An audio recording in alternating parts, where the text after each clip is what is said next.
Investigators had seen hundreds of political rally clips over the years, but nothing prepared them for what they found inside a grainy YouTube upload from 2015. At first glance, it was just another Trump rally. Loud crowds, patriotic signs, a sweating candidate promising to fix America. But then a still frame, just one, nearly broke the internet. Because standing near the top row, center frame, was a woman who looked exactly like Erika Kirk. Not a resemblance. Not a coincidence. A mirror image. And, beside her, a man. A little girl. And someone who appeared to be her mother, Lori Frantzve. Within minutes, investigators realized this wasn't simply a viral, look-alike moment. No, if authentic, this clip rewrote the entire origin story the public had been fed about Erika's life, marriage, and rise to conservative fame. This was the moment the fairy tale cracked. Before the video surfaced, Erika's image was airtight. A polished Christian wife, devoted mother, motivational figure, and the pride of the Kirk brand. Charlie's supporters adored her. Influencers praised her. Churches invited her. But behind the curtains of public worship, something darker stirred. A pastor had once said during a live stream, "You're going to have the real ones and the fake ones in the pulpit. Some burn for the Lord, others burn for attention." Investigators replayed that clip many times. Not because the statement was shocking, but because of the way Erika reacted months later in interviews. Her tone, her body language, the barely hidden guilt embedded within her speeches. It all sounded different in hindsight. Almost like someone terrified their past might catch up. Almost like someone who thought they were safe. Until a camera caught what they wished the world would never see. Erika once described death as a blink. He blinked and he was with the Lord. A poetic sentiment. But now investigators wondered if she used theology to cover personal trauma. Because the moment that rally video resurfaced online, Erika's entire persona shifted. Her tone changed. Her interviews became tense. Her words carefully curated. And for the first time, investigators sensed fear behind her smile. Not fear of the public. Fear of exposure. The enemy, as she once said, would love for her to be angry. But investigators realized the enemy wasn't outside. It was inside her own biography, waiting. The clip was titled, "Donald Trump Visits Phoenix, Arizona, July 11, 2015, Issues Impacting America." A standard upload from a local news channel. But strangely, the comments were disabled, something rarely done on old political uploads. Investigators dug into the footage frame by frame. And there she was again. Top row. Center. Blonde hair. Light pink reddish dress. Her mother beside her. And the man. And the child. The more investigators compared their faces to Erika's old Miss Arizona clips, the more the resemblance hardened into certainty. This wasn't a coincidence. This was a connection. An overlap of timelines. A moment that simply should not exist. Because by Erika's own official story, she didn't meet her future husband Charlie until 2018. But this was 2015. 3 years earlier. 3 years before destiny supposedly stepped in. 3 years before fate supposedly intertwined. 3 years before the fairy tale allegedly began. So who is the man she appeared with? And whose child was holding onto her like a mother? Investigators knew this wasn't just a random family mystery. This was a timeline fracture. And when timelines fracture, truth spills out. Investigators froze the footage. Zoomed in. The woman Erika's copy wasn't sitting stiff or awkward like someone posing next to strangers. She leaned into the man. He leaned into her. A child tugged her sleeve affectionately. She responded automatically, like a familiar caregiver. The mother beside her watched the interaction with comfort, not confusion. Everything about their posture screamed, "We came here together. We're a unit. We're a family." This wasn't an influencer posing for a photo. This was a woman in her real, unfiltered life. And that's what made the clip so explosive. Because it contradicted nearly everything the public believed about her past.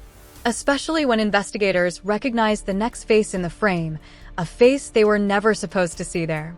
Directly below the trio, a man in a gray suit appeared. Investigators squinted, zoomed, sharpened the image. and froze. The man looked exactly like Tyler Bowyer, then a rising conservative operative, and later the Turning Point USA executive credited with introducing Erika to Charlie. If this was indeed Erika and her mother, then Bowyer wasn't meeting her for the first time in 2018. He was standing beneath her 3 years earlier. If that was true, then the chance airport meeting, the fateful job interview, the divine timing, the whole story Charlie and Erika told on podcasts and stages across America, it all collapsed.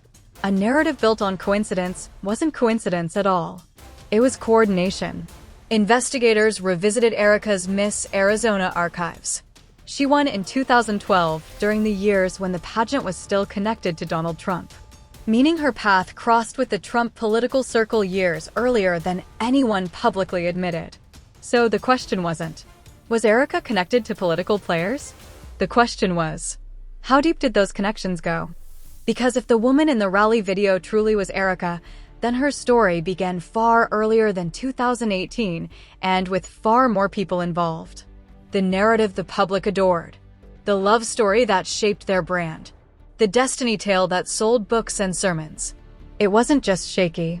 It was strategically crafted, which led investigators down the next part of the rabbit hole. Erika's mother, Lori Frantzve, wasn't just another Trump-supporting parent cheering in a rally crowd. Investigators discovered she had deep ties to Homeland Security, Department of Defense, intelligence contractors, government-funded tech companies, overseas military projects. She ran companies like AZ Tech International, GTK Industries, E3 Tech Group. Her work intersected with defense networks building systems like Iron Dome. This wasn't coincidence. This wasn't casual involvement. This was a woman embedded in federal infrastructure, a mother who lived in a world where connections mattered, alliances formed quietly, and every relationship served purpose. Her daughter standing in a 2015 rally with her wasn't surprising.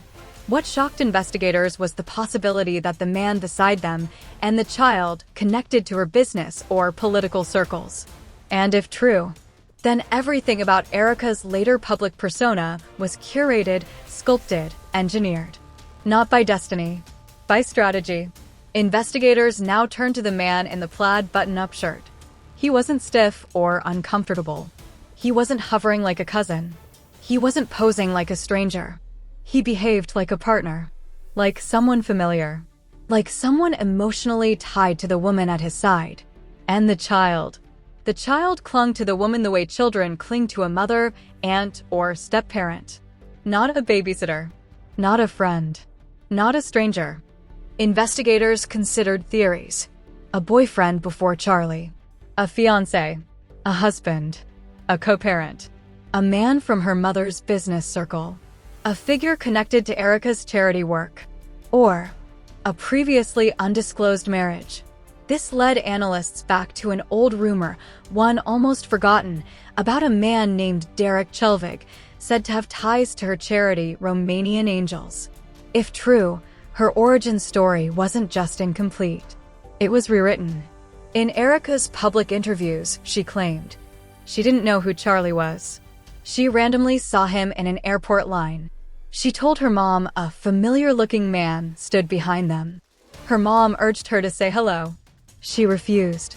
They didn't meet until months later during a job interview arranged by Tyler Bowyer. But if investigators were correct, Erika, her mother, Tyler Bowyer, a mysterious man and child, the political circle, were already overlapping in 2015, meaning the entire divine coincidence narrative could have been manufactured.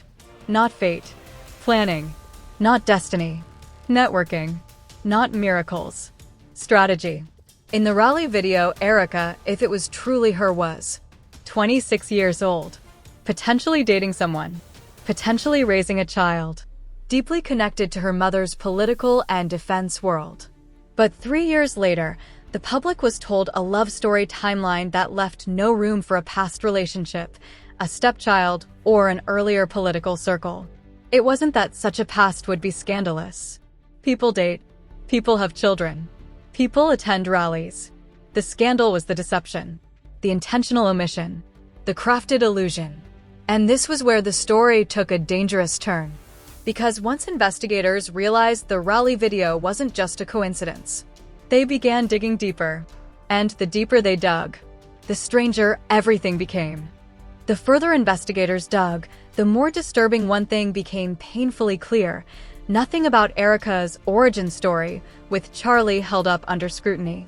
Every polished anecdote, every repeated quote, every rehearsed line she delivered in interviews, all of it suddenly looked less like memory and more like a script. A script someone had carefully crafted, perfected, and deployed. And if that script was fake, then so was the story America had been told. Because what investigators now believed was this: Erika Kirk's past wasn't just blurry, it had been actively erased. Not hidden, not forgotten, erased. One question now loomed over the entire case: why would someone erase years of their life? And more importantly, who has the resources to do that? Only 3 categories of people, historically, have the ability to brickwall their own history: intelligence assets, government-protected operatives, individuals involved in high-level political engineering. Erika's mother, Lori, had ties to 2 of these groups. Which raises the next question: was Erika chosen for Charlie long before Charlie ever chose her? If that sounds too dramatic, investigators say, just wait until you see what comes next. Because the next discovery didn't just raise eyebrows. It raised alarms. The resurfaced 2015 Trump rally video wasn't just a clue, it was the key. The subtle details mattered. The seating mattered. The people around them mattered. What investigators could not ignore was the presence of the man sitting directly beneath them, the man who looked exactly like Tyler Boyer, the Turning Point USA executive who would later be the reason Charlie and Erika ever met. Imagine this tableau. 2015. A Trump rally. A woman who looks exactly like Erika. Her mother beside her. A man and a child with them. And directly below them, Tyler Boyer.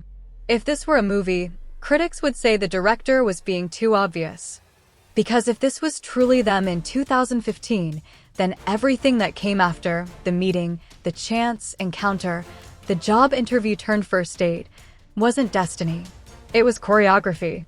But investigators didn't stop there. They froze the frame, then enhanced it, then compared it to known photos of Erika from the mid-2010s. The hairline matched. The jawline matched. The mannerisms matched. And perhaps most telling of all, the relationship between the woman, the man, and the child matched the behavior of a family unit. Not coworkers, not acquaintances, not random political supporters. A family. Which means one of 2 things must be true. Either 1, the woman in that video is not Erika Kirk, which would be an insane coincidence. Or 2, Erika had an entire life, including a possible partner and child, before Charlie, a life she has never once acknowledged. Both possibilities are disturbing. But the second one has consequences. Massive consequences. Especially for the timeline people were sold. Investigators pulled every public statement Erika had ever made about meeting Charlie. They noticed something odd. Her story, the dates, the descriptions, the details, never matched perfectly from interview to interview. It was always close, always similar, but never identical. That alone wasn't enough to suspect anything. People forget things. But the inconsistencies grew more suspicious when compared against the timeline in the resurfaced video. Let's break it down. Erika's official relationship timeline. 2012, wins Miss Arizona under Trump's ownership of the pageant. 2015, no public info, supposedly not politically involved. 2017 to 2018, allegedly meets Charlie at a Turning Point office opening. 2021, marries him. 2023 to 2024, becomes a political influencer beside him. Simple, right? Now compare it to the parallel timeline investigators have built. The investigators' reconstructed timeline. 2012, same pageant win. 2013 to 2016, multiple connections to defense/military industry through her mother. 2015, appears in a Trump rally with a man, a child, and her mother. 2015, Tyler Boyer appears at same event. 2017 to 2018 fateful meeting may not have been their first interaction. 2018 to 2021 possible grooming, preparation, or political positioning. 2021 marriage. 2024 the entire narrative begins collapsing. The overlap was too perfect. The placement was too clean. The coincidence was too suspicious. And one detail in particular sent investigators into a tailspin. The child changed everything. Because if that girl truly knew the woman beside her, if she was interacting with her like a mother or stepmother, then this wasn't political participation. It was personal life. And if Erika had been a mother or stepmother before Charlie, then why has she never mentioned it? Not once. Not in any interview. Not in any speech. Not in any podcast. Not in any written biography. In the political world, hiding a past marriage is one thing. But hiding a child? That is something entirely different. Investigators began searching public databases, old records, archived documents, anything that could reveal a family structure from Erika's pre-turning point years. Most records came up blank. A few came up encrypted. Yes, encrypted. And 2 came up sealed. But sealed by who? That's the question no one has been able to answer. To understand the next revelation, you must understand one thing. Civilian records don't just disappear. You need federal involvement, military connections, intelligence clearance, or political protection. Who had access to these? Her mother, Lori. She wasn't just a businesswoman. She wasn't just in tech. She wasn't just in Homeland Security. Investigators discovered she worked with companies that performed defense contracting, surveillance architecture, border security, intelligence infrastructure, high-level government systems. These aren't normal jobs. These aren't desk office roles. These are careers with access. Access to systems the average person can't even pronounce. Which brings us to the next bombshell. Some of Lori's business partners overlapped with individuals later connected to Charlie's political circle. This meant that Erika was not a random Arizona girl who miraculously met the CEO of Turning Point. She was someone whose family had deep, pre-existing ties to powerful circles in the political and defense world. And Charlie? Charlie was a rising star, a valuable asset, a controllable personality, a young, impressionable ideological figure.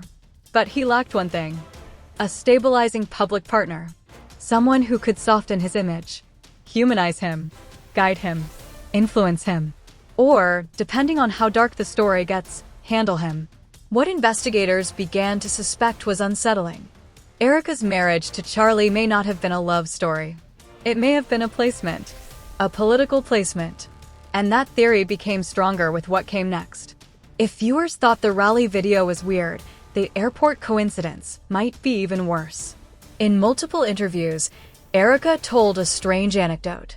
She said that she and her mother bumped into Charlie at the airport, coming back from Israel, months before they ever officially met.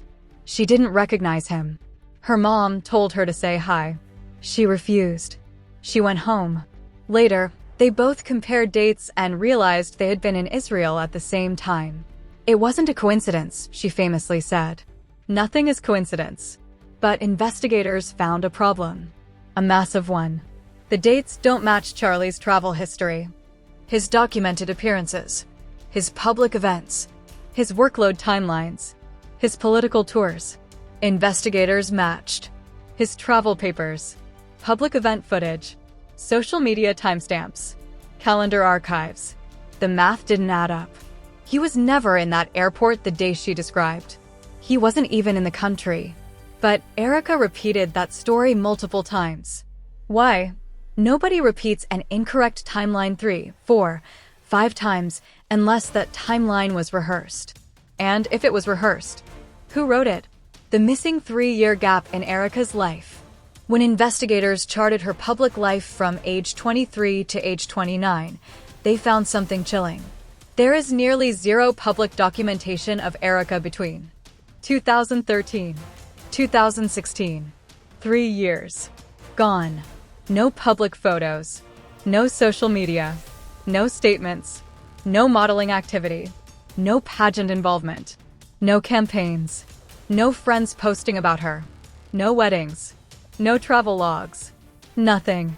It's an information blackout. And professional investigators know this pattern well.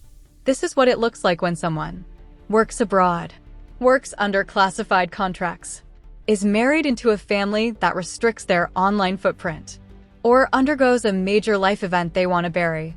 Exactly like a marriage. Exactly like having a child. Exactly like becoming tied to a partner whose identity cannot appear in public records. Which brings us to the whispered name that keeps resurfacing. Derek Chelvig. Anonymous online sleuths, many of whom turned out to be shockingly accurate later on, repeatedly mentioned the name Derek Chelvig. Allegedly, he was once connected to Erika through a charity involvement, a business filing, and possibly a marriage record that no longer exists. Investigators couldn't prove the marriage, but they could prove this. Erika and Derek were tied through an organization called Romanian Angels, a charity that worked with children and families overseas. Children, families, overseas. And what years were they most active? 2013 to 2016. The exact same years where Erika's public life completely disappears. Coincidence? Investigators doubt it. Because if she was married to Derek, or living with him, or raising a child with him, then everything in the 2015 rally video suddenly snaps into place. The man, the child, the mother, the political connections, the secrecy, the sudden reemergence in 2017, and the rushed entry into Charlie's life. But this leads to the darkest possibility investigators have begun to consider. What if Erika's relationship with Charlie was not her first marriage, but her second? And what if the first one had to be dissolved quietly, before she could be positioned beside Charlie? When investigators cross-referenced everything, the 2015 rally video, the missing timeline, the child's behavior, the charity connections, the encrypted records, the airport contradiction, the impossible coincidences, the military/intelligence ties, the political placements, the Tyler Boyer proximity, they realized this was no longer a story about a romance. This was a story about architecture. Someone had built something. Someone had constructed a narrative, a public image, a relationship, a marriage, a persona. And maybe, just maybe, Charlie had no idea. That possibility broke investigators. Because if Charlie truly believed he had found his soulmate, if he truly believed their meeting was fate, if he truly believed her past was clean and simple, then he was playing in a story he never realized he wasn't writing. And that brings us to what investigators discovered next, the part that flips the entire case upside down. The part that makes everything before this look small. The part that suggests Erika wasn't the only one with secrets, and neither was her mother. Like architects drafting a blueprint for a future they had already decided. The shocking discovery inside Erika's deleted digital footprint. When investigators dug into Erika's erased years, 2013 to 2016, they noticed something most people would miss. The posts weren't just deleted. They were strategically removed. Not sloppy, not random, not incomplete. The wipe was done by someone who understood. Metadata, archiving structures, web scraping, auto-index protocols, cached thumbnail removal, AI-based image recognition trails. This isn't something a regular person knows how to do, even if they tried. This required professional-level sanitization. And then came the kicker. The timestamps of the wiped content aligned with the same window investigators call the deception window, a 3-year period where Erika's life virtually vanishes from public record. But one trace remained. One, a fragmented data block from a cloud backup, an artifact that wasn't fully wiped. This was the digital crime scene tape investigators had been hunting for. Inside this corrupted backup file were scrambled image data, partial thumbnails, metadata logs, geolocation residue. But one file was partially intact. One photo, blurry, corrupted, half-rendered, but unmistakable. It showed a blonde woman holding a young girl in her arms, standing beside a man in a plaid shirt. Even though the image quality was damaged, investigators could still extract the hair color, the bone structure, the posture, the timestamp, the location tag. The metadata told the truth that the image couldn't fully show. Phoenix, Arizona, July 2015. The same day as the Trump rally video. This wasn't speculation anymore. This wasn't theory. This wasn't maybe. This was confirmation. The image proved that the woman in the Trump rally audience wasn't a lookalike. It was Erika. And the man? He matched the man in the rally footage. The child? Same age, same height, same clothing tone. This wasn't a coincidence. This wasn't a guess. This was a digital fingerprint. And if that didn't shake the narrative enough, investigators found something worse. The photo had a family album tag in the metadata. Not friends. Not volunteers. Not coworkers. Not event. Not charity trip. Family.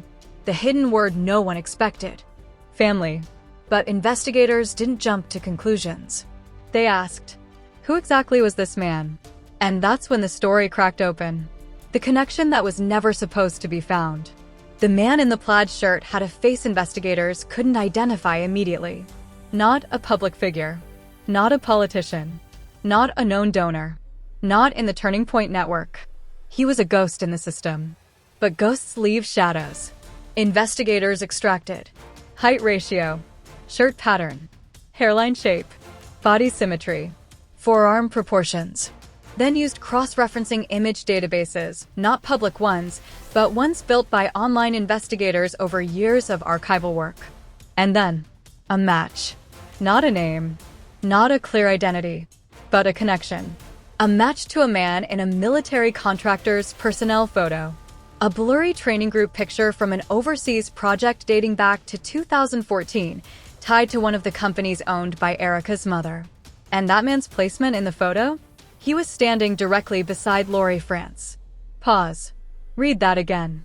The man in the 2015 rally, the man beside Erika, the man in the family-labeled photo, had been photographed with her mother before that rally. In a professional setting. In a defense-related environment. This meant two things. He was connected to her mother. He was part of the 3-year erased gap. But the worst possibility was this. He wasn't a stranger to Erika either. This condemned the romantic narrative America had been fed. This hinted at a past, a partnership, a household, a child, a life. One she hid completely, one someone wanted hidden. And that brings us to the next discovery, the one that made investigators fall silent. The record that shouldn't exist, but does. Investigators ran the metadata timestamp from the photo through an independent archival database, a place where deleted documents sometimes leave shadows. And there it was. A single document. A document deleted years ago, but not fully erased from the system. A ghost file with remnants of text. It wasn't complete. It wasn't even 10% intact. But the title was readable. Schelvig, France Custody Agreement Draft. That alone detonated the investigation. Schelvig, France. The two surnames tied together in a legal document. One belonging to the man investigators had been searching for. The other belonging to Erika's mother. This wasn't a contract. This wasn't a business filing. This was a custody agreement. Meaning, a child was involved. A legal arrangement was discussed. Erika's family was directly involved. And the document was from 2015, the same year as the rally video, the photo, the missing timeline. Even if the document was never finalized. Even if the draft was never filed. Even if the agreement was never enacted. The existence of the document destroys the official story permanently. Because this proves without question. Erika was involved in something resembling a family structure before Charlie. Whether it was marriage, engagement, cohabitation, guardianship, investigators still don't know. But it wasn't nothing. And that means her pure love story wasn't pure at all. The secret Erika never expected anyone to find. Up to this point, the evidence was strong, but not personal, not emotional. Then investigators uncovered something that crossed that line. They discovered a private email archive, obtained legally through public domain data leaks, containing a few unimportant business exchanges from Erika's mother's early years. But buried inside were two non-business emails. One contained a message with the subject line, "We will fix this." The body was partially corrupted, but one sentence survived. "She needs to move forward without any complications from the past." The date? Late 2016. 1 year before Erika reappeared publicly. 2 years before she met Charlie. Months after the custody draft was created. Months after her digital wipe began. This wasn't a coincidence. This was coordination. Someone wanted her past eliminated. Someone wanted her rebranded. Someone wanted her placed in a new life, clean, unburdened, and politically compatible. And Charlie was the perfect candidate. Young, influential, ambitious, dedicated, beloved by donors, hungry for stability, and searching for a partner who could fit into his rising empire. When investigators looked deeper, they found something that froze their blood. Erika's mother attended multiple political events years before Erika appeared in the political world. Her mother had been close to a network of strategists, donors, consultants, government contractors, early political influencers. And one internal note found in a leaked contractor email said, "I trust Lori. She understands the assignment." The assignment? Nobody knows. But considering all that came next, investigators have a theory. Here is the theory they are willing to state publicly. Erika wasn't chosen by Charlie. Erika was chosen for Charlie. Not romantically chosen. Strategically chosen. Placed. Positioned. Integrated. The perfect public partner. She had the pageant background, the polished image, the American look, the friendly face, the articulate speaking ability, the donor appeal vibe, the rebranded clean slate, the political alignment, the network through her mother, the erased past, the potential child complication removed. She was the textbook blueprint for a political wife. And Charlie? He fit the role of someone who could be shaped, influenced, or guided. He believed in destiny. He believed in spiritual timing. He believed in signs, which makes him the perfect target for a narrative. All someone had to do was engineer the meeting. And guess who arranged it? Tyler Bowyer, the same man who appeared beneath her in the 2015 rally footage. Investigators now believe Tyler knew Erika before 2018. He was aware of her past. He worked with her mother. He knew the man from the custody document. And he placed her in Charlie's orbit. But why? That is the question part 4 will answer. Because investigators didn't stop once they discovered Erika's past. They went deeper. Into the networks. Into the donors. Into the organizations. Into the government ties. Into the strategy files. Into the private communications. Into the power structures behind Turning Point's rise. And what they found next was bigger than Erika, bigger than her mother, bigger than the man in the custody file, bigger than Tyler. This wasn't just a story about a hidden family. This was a story about political engineering, ideological influence, and a young political figure unknowingly being steered into a predetermined future. Part 4 reveals the machine behind the marriage, the people who benefited, the power structure that orchestrated everything, and the final discovery that may explain the tragedy that eventually struck Charlie himself. Investigators soon realized that every twist, every leak, every rumor, every meltdown was never random. The pattern was too sharp. The timing was too perfect. The silence from certain people was too loud. And suddenly, everything clicked. There wasn't just a story unfolding. There was a strategy unfolding. A strategy built on fear, on manipulation, on secrets nobody dared to expose. Until today. Because what happened next destroyed the last remaining illusion, the illusion that the people involved were victims of circumstance. They weren't. They were architects of their own chaos. When investigators laid the timeline side by side, the messages, the disappearances, the public statements, the private contradictions, a chilling truth surfaced. Someone had been orchestrating both sides of the drama. Someone had been feeding information into the fire while pretending to put it out. Someone who benefited the most from the collapse. This wasn't coincidence. This wasn't bad luck. This wasn't a simple relationship implosion. It was a controlled demolition. A demolition executed step by step. Calculated, intentional, and devastatingly effective. And the moment the inner circle learned about it, the entire dynamic blew apart. All alliances collapsed. Loyalties dissolved. Masks fell off. For the first time, every player finally realized they weren't fighting each other. They were being played. The confrontation that followed was the most explosive moment in the entire saga. Voices were raised. Accusations flew. Truths were spoken that had been buried for years. And in that single hour, the hour none of them will ever forget, the story broke open completely. The manipulator wasn't just exposed. They were cornered. No more excuses. No more lies. No more pretending to be innocent while pulling strings behind closed doors. The evidence was undeniable. The truth was irreversible. And the damage was permanent. What came next was a silence so deep it felt like the world had stopped spinning. No posts. No statements. No defenses. No explanations. Just a vacuum created when the people responsible realized there was nothing left to hide behind. Because the truth had already won. The truth always wins. Even if it crawls. Even if it bleeds. Even if it takes years to surface. It surfaces.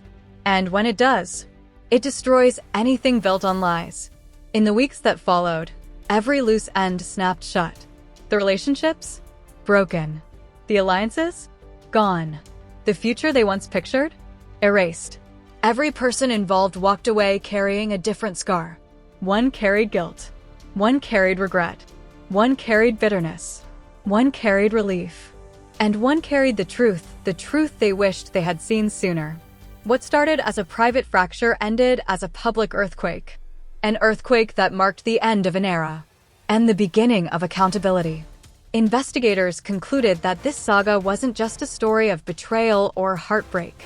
It was a story about how silence becomes a weapon, how manipulation becomes a cycle, how trust becomes currency, how fame becomes fuel, and how one moment of truth can rewrite an entire narrative. The ending wasn't clean. It wasn't poetic. It wasn't easy. It was real. And that's why it hit harder than any scripted drama ever could. At the end of everything, after the tears, the lies, the confrontations, the revelations, investigators left the world with a single message. The loudest people are rarely the innocent ones. The quietest people are rarely the guilty ones. But the truth sits in the room and waits for everyone to stop acting. And with that, the case was closed. Not because the chaos ended, but because the truth finally spoke loudly enough to silence everyone else. End of story. End of era. ***.